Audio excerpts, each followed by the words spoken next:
So let's talk about meal replacement. Okay.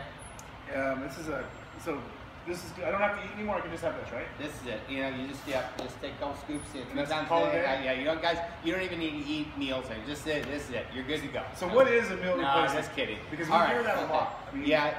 Okay. There's a distinction in the sports fitness world, which our friend here is very familiar with.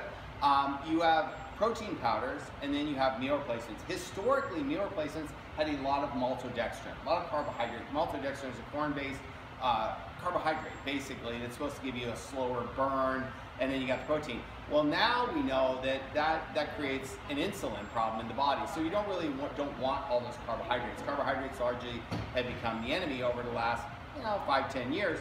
So what we've done with this protein powder, this is a high protein, very, very low carb meal replacement. There are virtually no carbs in this. Basically, it is a whey protein concentrate meal replacement. So it could also double as a protein powder, because that's what protein powders, that's their main constituent, is that whey protein concentrate.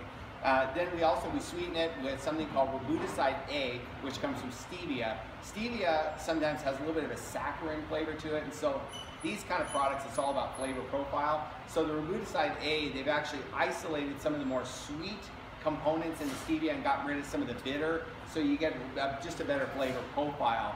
And then we also put some konjac root in here, also known as glucomannan. That is a soluble fiber. Dr. Mark Stengler, the doctor that formulates these products, he said, no, the konjac's great because it helps with blood sugar, helps with fiber in the diet, helps with a lot of different things.